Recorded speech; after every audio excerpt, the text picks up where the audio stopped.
The New York Jets have wrapped up their first preseason game of the year, and it was a 20-17 victory against the Washington Commanders. Adrian Martinez was the Jets' leading passer. Who better to bring on to talk all things New York Jets preseason than Rich Cimini of ESPN? Let's roll.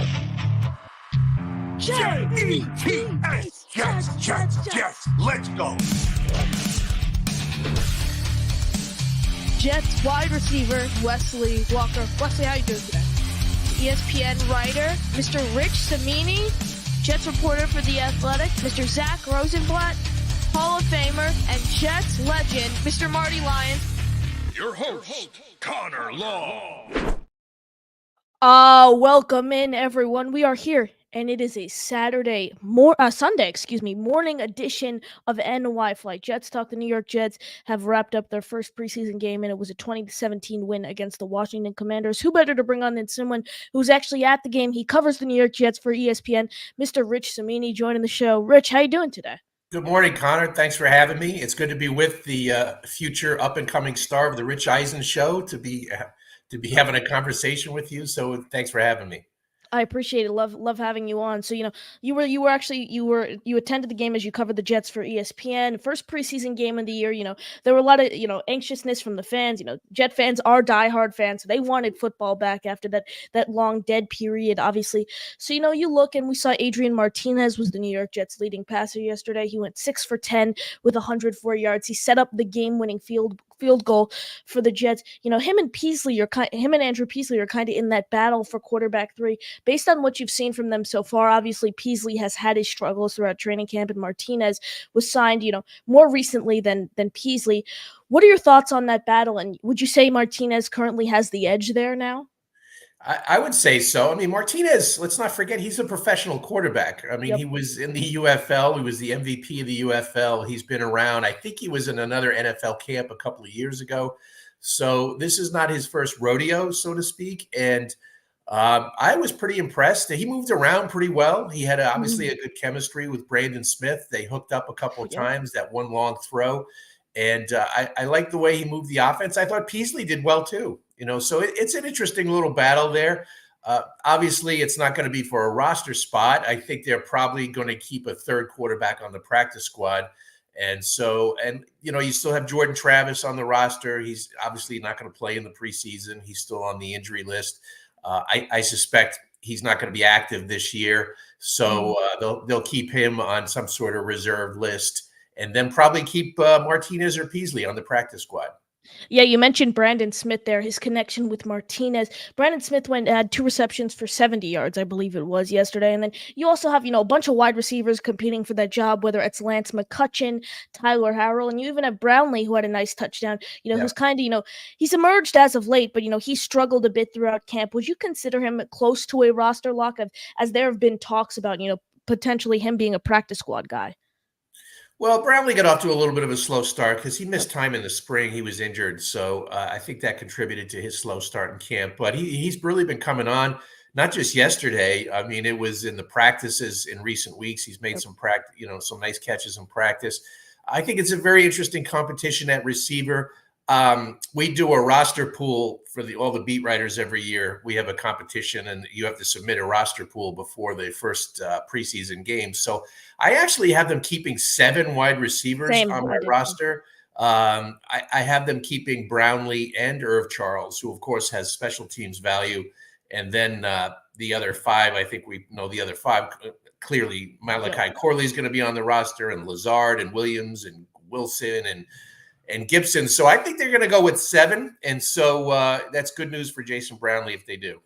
Yeah, you mentioned Irv Charles there. You did have him making the roster. The thing that, I think the main reason why some people don't have him making the roster is every single spot on this Jets roster is so valuable. Are they going to want to use one on a guy who would only contribute on special teams compared to someone who I personally like, Malik Taylor? He's currently dealing with an injury, but I mean, he's a guy, he has chemistry with Rodgers. He played with Hackett in Green Bay, and he wouldn't have as big of a role as Charles on special teams, but he would be able to contribute on special teams. teams and also have a role on the offense. But staying with the topic of special teams, we saw Malachi Corley returning kicks yesterday. We saw Isaiah Davis. We even saw Xavier Valade get back there along with Brandon Codrington. You're looking at those guys for the kick return job. Would you say that the two favorites right now to return kicks in the regular season are Malachi Corley and Isaiah Davis, rather a guy like Gibson? I think the coaches really like Gibson. I would probably pencil him in for one of those spots. Okay. He didn't play. He's coming off an injury. He really hasn't had a lot of practice time yet. I suspect he'll play against Carolina. They really like him. And they trust him, which is really what you want as out of a kickoff returner or a punt returner for that matter. The other job is wide open, Connor. I mean, I really – Davis had a nice kickoff return yesterday. I think it was 30-something yards. Corley, I think, has the potential just because of the way he's built and his mentality, being a physical guy. I think he's got potential. Codrington, I think maybe more of a punt returner. But I think that second spot is what I'm trying to say is I think that second spot is wide open right now. So it's open auditions. Yeah, could you see something? Obviously this cornerback room for the Jets is very competitive. You had JBC who did let up that deep ball that Daniel Jones connected to Diami Brown on, but other than that, I actually thought he looked pretty solid as he's officially converted to quarterback according to cornerback. Excuse me. According to PFF, he tallied a one pass breakup and a tackle for loss while getting targeted 6 times and allowing 1 catch. I thought he looked really good. This cornerback room between Quantez Stiggers, Brendan Eccles. I think all Stiggers, Eccles, and JBC, I think they're all going to make the roster. You look at a guy like Codrington, he's quite undersized for a corner as he stands at 5'9". He does have a ton of experience returning kicks at his career at North Carolina Central. You look at a guy like Codrington, do you think we could see something, maybe that he impresses throughout the preseason and we see something kind of similar to Hardy where he's tallied as a cornerback on the depth chart. He really doesn't play cornerback, but he's one of the kick returners. Do you think we could see that? I don't think so. It's an interesting thought. I think Codrington's probably a practice squad guy. Okay. As you mentioned, they're deeper at corner than I think we've seen in recent years. We know the starting 3. All right. Their starting 3, I think the Jets would put their starting 3 up against anyone in the league with Gardner, Reed, and Carter. And after that, you have Brandon Eccles. Let's not forget about him. And he's in the mix. He's a really good special teamer. He's a gunner. He's a really good gunner. And I know Brand Boyer values him highly. So you got Stiggers and JBC, who I thought may have been the best defensive player yesterday. He did get beat on that long one, but I thought that was really good coverage. I just thought that was a phenomenal throw by Jaden Daniels on that. I don't think he could have had better coverage. So tip your cap to the rookie quarterback, but JBC was very impressive. I had him on my roster on my 53, and I had Stiggers, of course, on my 53. So I just don't think there's going to be room for a specialized player like they had in past years with Justin Hardy.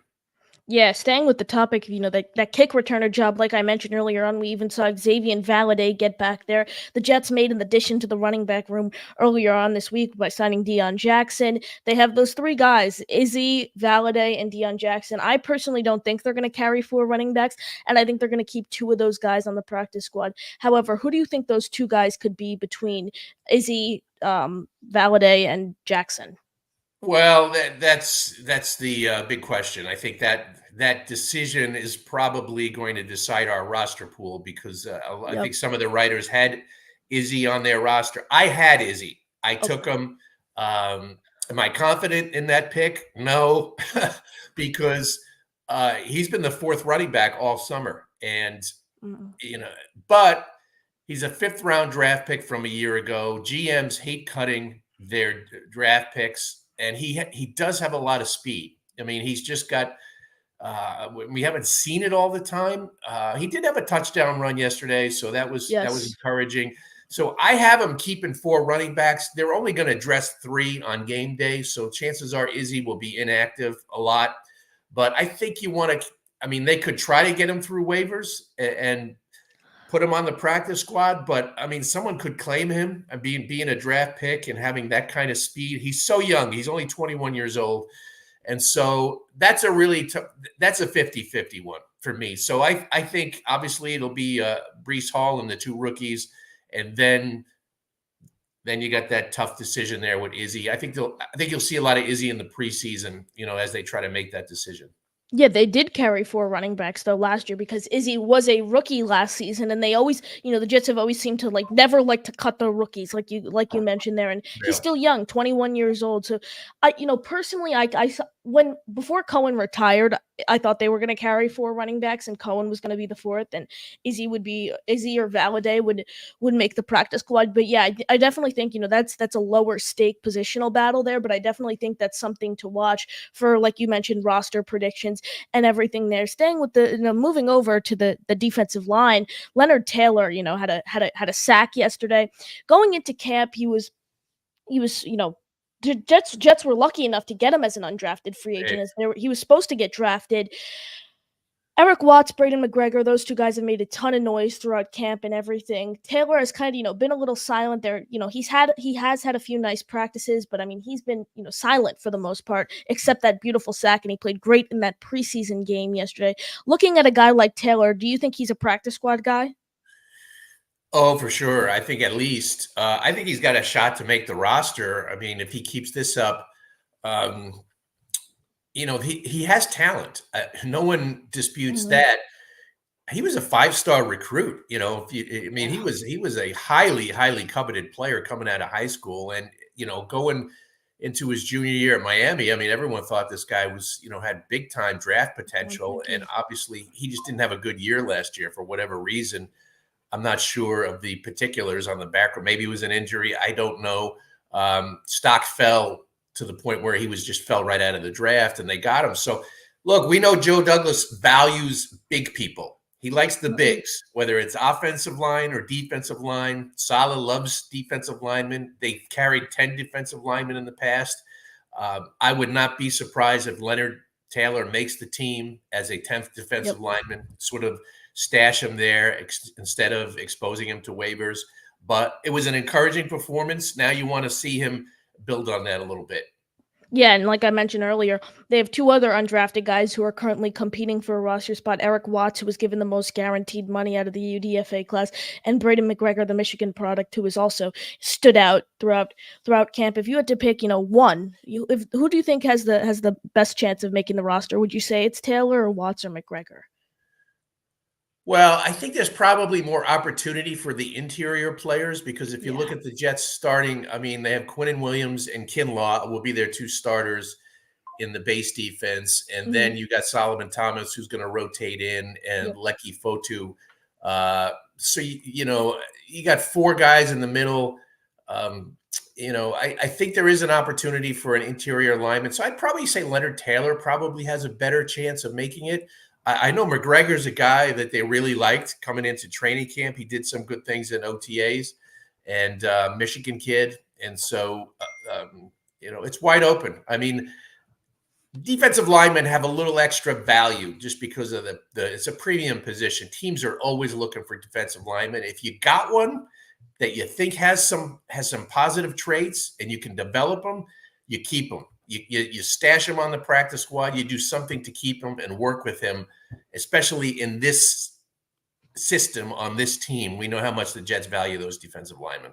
Yeah, absolutely. And, Watts, I think Watts has shown the most throughout camp. Obviously Taylor had that great preseason game, which we just spoke about, but I think Watts has shown the most throughout camp. And I think I think he's the favorite, like you mentioned, the interior, the guy to earn that spot. But, staying with the defensive lineman, talking about someone who could also slide in his depth, that's Michael Clemens. And, after, a bit of a rocky start into camp where he hadn't really stood out along with McDonald, he's kind of picked things up in the coming days. What do you think Clemens' role is going to look like this year after a shaky sophomore campaign? Well, it depends on Hassan Reddick, Connor. I mean, is he coming to camp or what? So, Clemens started yesterday. So did Will McDonald. They started both at defensive end. Obviously, Jermaine Johnson did not play yesterday with all the starters getting the day off.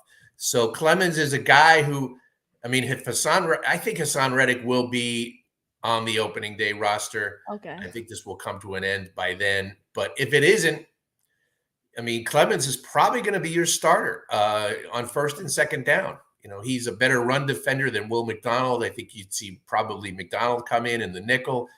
Clemens had a bad play yesterday. I mean, he played, I think, about 17 snaps. He did have a couple of pressures, but on that touchdown keeper by Jane Daniels, the zone read, Michael Clemens got badly fooled. He played a poor technique and basically lost contain and crashed down hard to the middle of the line. He left a gaping hole.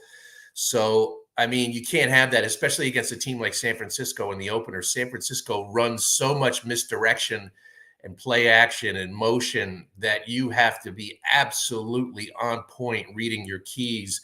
And so a guy like Michael Clemens needs to clean that up. Otherwise, the 49ers will have a field day with him. Yeah, absolutely. You mentioned McDonald there. McDonald, obviously when he was drafted, Jet fans got a little, okay, what just happened? And then, there are still concerns regarding his size as he's currently in that 230 to 235. He's wanted to bulk up to 250, 255, but it's being reported that he's still in that 230, 235 range. Do you think fans should be a little concerned about McDonald's role as he enters his sophomore season? Yes and no. I mean, he didn't have a great game yesterday. He played 11 snaps. He didn't register a tackle. But I think that's just a very small sample size. He has actually practiced well the last few days. He's got some ability. There's no doubt there's some ability there. You could watch it. He's a good athlete. The word everyone likes to use around the Jets, he's bendy. I guess that's a new scouting term now, bendy. And he is. You can see it. He has the ability just to adjust his body and slide around and get around big tackles. So the size is an issue. He'll be a liability against the run. But if you use him correctly, you can overcome that. So I don't think Jet fans should push the panic button yet on Will McDonald. I mean, the best case scenario is that they come to some sort of resolution with Hassan Reddick and get him into camp. If they do, their defensive line is really good. I mean, then they're deep. They can come at you with a second group, which we know they like to do. So I think that's the key. Everyone smash that like button. Make sure you are subscribed. We are only 116 subscribers away from 1,000 subscribers. So if you haven't already, make sure you hit subscribe and smash that like button. But yeah, I mean, McDonald, like I said, when he first got drafted, a lot of Jet fans went, who? And then it's like, there were some, I remember his first snap he took in the preseason last year in the Hall of Fame game. He recorded a pressure, almost a sack against the Browns. But yeah, I mean, here's the thing. I think it's gonna, like, if this Reddick holdout comes into the regular season, which personally I think there's actually a chance that happens. Obviously, you'd know more as you're in the building almost every single day. But the fact that he hasn't reported to camp already, and we just played our first preseason game, is a little concerning there. And I don't think one player can fill Reddick's shoes. I mean, the guy finished 4th in Defensive Player of the Year voting in 2022. He surpassed 11 sacks the past 4 seasons. I mean, I don't think one player can really fill that role of Reddick. But moving over to the back to the offense, the rookie running backs Braylon Allen, Isaiah Davis both played really well yesterday. Davis looked great in the receiving game. We've seen Brees is definitely, emerged as a top receiver out of the backfield. And then you look at Allen, 4 years at Wisconsin, he only recorded 278 yards and didn't tally a touchdown in his career there. However, reports are stating, he's looked more promising and pass catching throughout OTAs, training camp, mini camp, preseason, everything. How important do you think it is that these backs could also catch out of the backfield along with being a part of that power back scheme? Very important in this offense. We know when Aaron Rodgers is your quarterback, every receiver has to be ready. In fact, I was talking to Isaiah Davis the other day, and he said there was a play in OTAs when Rodgers was the quarterback. And, he said he was running a route across the middle, and he was just like running it and thinking to himself, like, there's no way that he's coming to me on this one. So he said he took his eyes away from the quarterback for a second, and then he just happened to glance back at Rodgers, and he goes, all of a sudden the ball's coming at me. It was a no-look pass, and he says he caught it. But afterwards he said to Rodgers, he goes, I didn't expect that. And I think when you're playing running back or whatever position, if you're an eligible receiver, you have to keep your head on a swivel with Rodgers, because he can come to you at any time. We know that. It's an important factor in the offense. Obviously, no one's going to replace Breece Hall. Breece Hall does that exceptionally well, which I think the Jets figured out during the season last year, maybe a little later in the season. But the guy caught 76 passes last year. I think he led the NFL among all running back receptions. He had a few more than Christian McCaffrey. So, I thought the story yesterday was Braylon Allen. I thought he played really well. He's been doing that in practice, and so he was able to take it to the game. And so was a really encouraging performance. Now, he wasn't going against backups. You have to put it in perspective there. But I just think he's so big. He's 235, and he's such a change of pace. The Jets they'll hit you with some Breece Hall runs, and Breece is so fast, that you have to play his speed if you're a defender. But then when they come at you with Braylon Allen, that's a different situation. So he just leans on you and pounds on you. And I saw a stat this morning. I don't know how accurate. I think maybe PFF, he broke like 5 tackles in the game. I know he had plus 24 rushing yards over expected, which is really good. And so Braylon Allen is going to be the number 2 running back. And I think he's going to have a role, maybe not a big role, but he will have a role on offense. Yeah, and it's when they first doubled up on the running backs there, back-to-back picks, I was like, oh, God, because I knew a little about Allen, and I knew absolutely nothing about Davis. But as I started to watch their college tape more and more, I started to get to feel more comfortable. And now that we're seeing them have success, like you said, it's against backups, but still show promising play throughout training camp. And, this first preseason game, it's a great thing. But, Rich, I really appreciate you joining me. And, I started this question about a month ago. I ask every guest at the end of the show. So, 4 dinner guests. If you had to pick 4 dinner guests, anyone in the world, dead or alive, who are you taking? Well, this is like this. I feel like I'm a Steve Serby of the New York Post Q&A subject, because Steve does a great job with his Q&As, and that's always the last question that's a great question, Connor. Thank you. Let's see, dead or alive, who would I want? Well, I don't know. Who would yours be? While you're answering yours, I'll think of mine. I think I would want to. The first name you probably won't even know, but being a sports writer, there was a sports writer many years ago when I was small that I was kind of looked up to, Red Smith from the New York Times, who was a Pulitzer Prize winning. I never met him, but he would be one. I would say one for sure. I think I would like to have Jackie Robinson at my dinner table. I think that would be a really cool, obviously a tremendous life. So I think that would be one. I'm a big music. I would say either Springsteen or Elton John. I think that would be fun. Maybe I'll invite them both. I can invite 2 from the same genre. I'm sure I could come up with some more. But who would you pick?